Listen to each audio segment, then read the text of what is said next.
Welcome to Dark Depths Volume 7, the series where I present to you multiple topics that I have found to be unnerving over the past few months. I will be joined by TIMESIX for this video. A link to their channel will be included in the description and on the end screen, so I highly recommend you check them out. With all that being said, let's step into the darkness.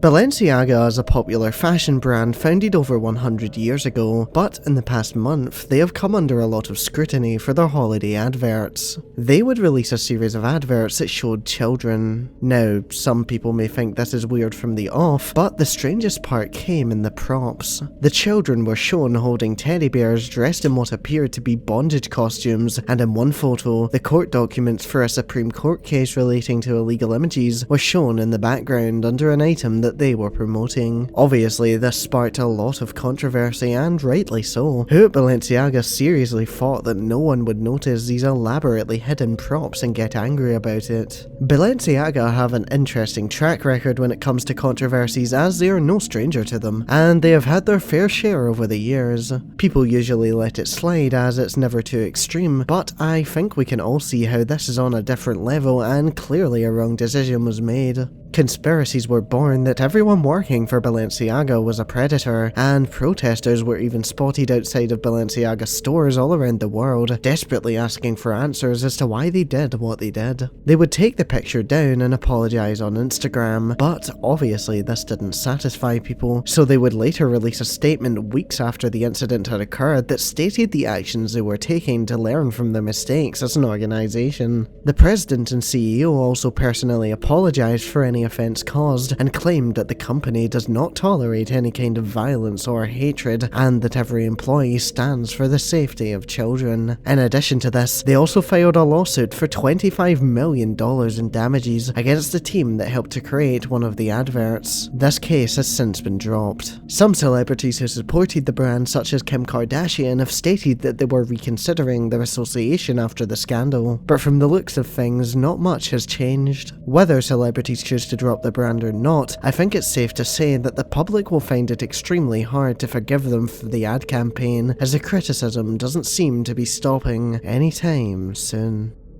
In 1957, a young man would be walking at night when he would make a terrifying discovery. He found a cardboard box, and inside it were the remains of an unknown person. The man would sprint back to his car, and the police would be called the day after. Investigators arrived at the scene and they discovered that the remains were those of a young boy, and considering the state that he was found in, and that there was an unknown cap nearby on a recently used path, it was safe to assume that he had had his life taken from him. An autopsy was carried out, and it was found that he was between the ages of 4 and 6. He had been badly bruised, and the coroner concluded that his life was taken as a result of a horrible beating. He had multiple scars all over his body, and other seemingly key identifiers, but despite this, he remained a John Doe for many years. People were made aware of the unknown boy for the use of flyers, of which 300,000 were printed and circulated all around America. The FBI also requested help on their bulletin board, however, still no one came forward. The boy was buried a few months after he was discovered, but over the years he has been exhumed in order to carry out DNA tests as technology progressed. Attempts were made in 1998, 2000 and 2001, however only one of these was reported as successful, and even then, nothing to note came of it. Over the years there have been many theories and false leads, such as that he was a victim of kidnapping, or that he was a refugee. Other theories involve the owners of a foster home being behind the slaying, while some believed the theory that he was sold between families. All hope seemed to be lost, until December 2022, when the boy in the box was finally identified after 65 years.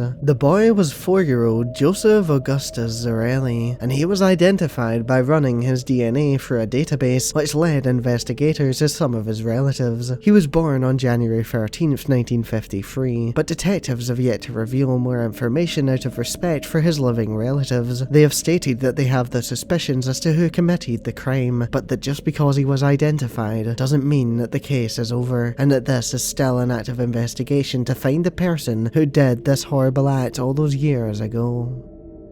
This is the aftermath of an incident where a mechanic stepped too close to a plane engine and was sucked in. On the morning of January 16, 2006, the pilot of a Boeing 737 passenger plane was alerted about a possible oil leak coming from engine number 2. They both agreed that it seemed to be oil, and the pilot requested maintenance from the cockpit of the plane. 3 mechanics would arrive shortly after, and they couldn't find any evidence of a static oil leak. They contacted the pilot and requested that he start the engines to see if that was the cause. The mechanics took their positions, one on the outboard side, one on the inboard, and the final one went clear of the engine to oversee the situation. The engines powered up and remained at an idle RPM for about 3 minutes. Nothing was spotted, no oil was leaking. The mechanic would request the engine power up to 70% power. It remained there for a minute and a half before the pilot would feel buffering that increased in intensity quickly, followed shortly after by a compressor stall. He would cut the engines, and the first officer that originally spotted the oil leak would contact the captain that something had gone into the engine. The mechanic that was standing on the outboard side had stood up during the 70% run and had been sucked into the engine, ending him instantly.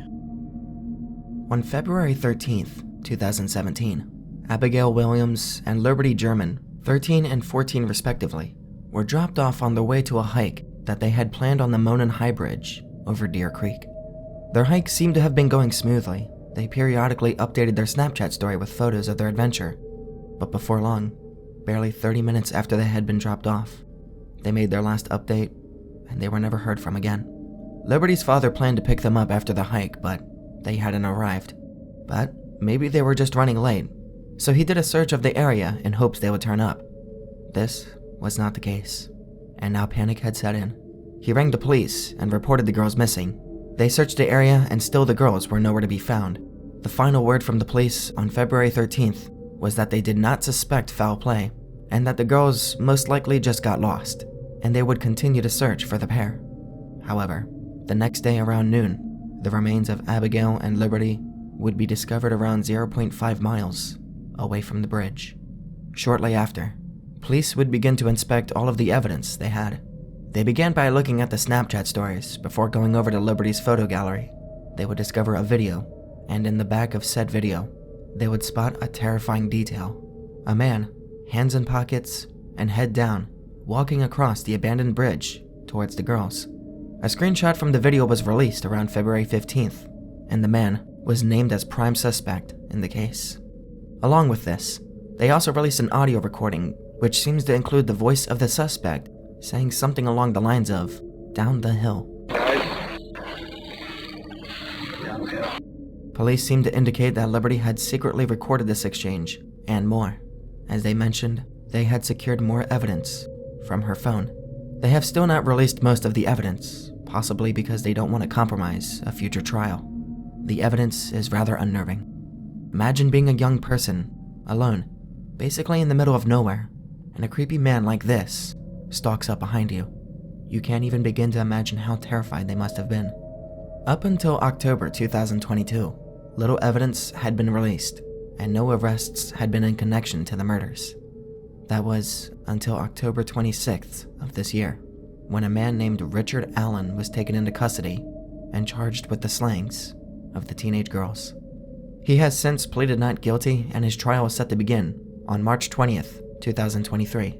Richard had lived in the community since 2006, and his home is located only half a mile away from the middle school that both of the girls had attended. Along with this, his home is also only 2.5 miles away from the bridge where the girls were slain.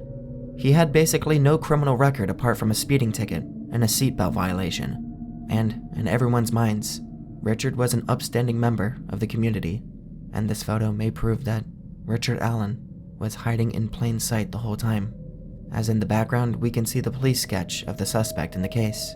The owner of the bar that this was taken in also told news outlets that Richard was a regular and that he would often spend his evenings discussing the unsolved case with other customers. This has always been a sad case to read about, but hopefully it will finally reach its conclusion by the end of 2023, and the family can finally get some closure. A few months ago, a 4chan user would make a post asking for help regarding a strange channel that they found on a motel TV. The channel was not meant to exist, as it was channel 73, and the channel list only went up to 68. They uploaded a recording of the channel, and this is what they captured.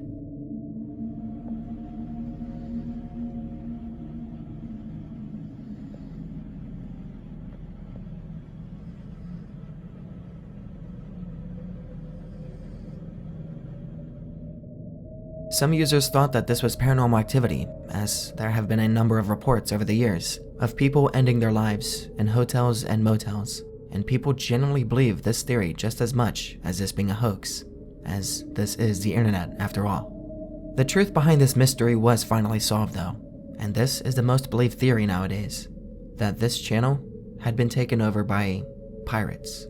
A person in the replies to the original 4chan thread said, "Hey, OP, I think I know exactly what this is.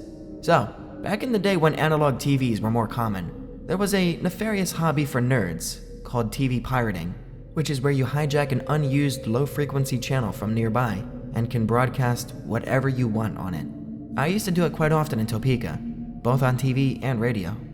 Anyway, it is still common in some places, although it's harder to not get caught or be shut down automatically in a matter of seconds.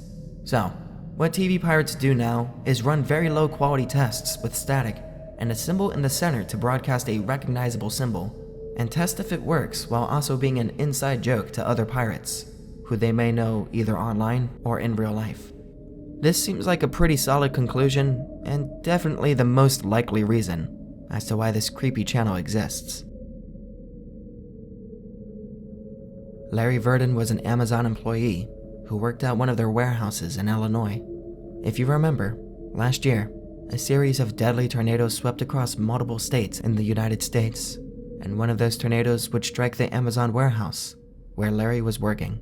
His bosses apparently wouldn't allow him to leave due to the carnage outside, so he took a moment to message his girlfriend the following.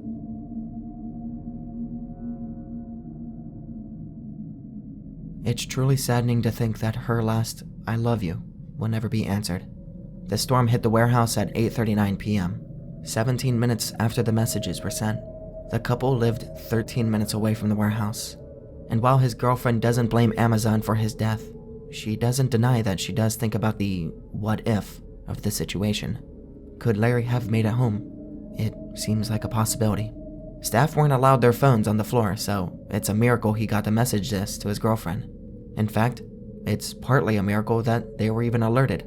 Clayton Cope was the person that alerted the warehouse about the tornado. He traveled to the warehouse after telling his mother his plan, but by the time he arrived and told them, it was too late to get back out. His mother had traveled to the warehouse after the storm had gone away, and that's when she found out that her son hadn't made it. Amazon claims that employees are allowed to have their phones, and they also claim that if a tornado alert is issued, all employees will be directed to move to a designated shelter. However, the designated shelter in this warehouse was the bathrooms. Employees were told to hide in the bathrooms, where one describes the sounds that they heard as a train crashing through the building. Up to 100 Amazon workers are thought to have been inside of the warehouse when the tornado hit. Thank you to my Patreon supporters Maury Gann, Neil, Alex Rod, K4 Silver, Dennis, Chelsea Weinzel, Cynic Zally, and Entreprenaut for your continued support. Sharing that video would be appreciated as it really helps out the channel. Come back next Wednesday for my final video of 2022, and another step into the darkness.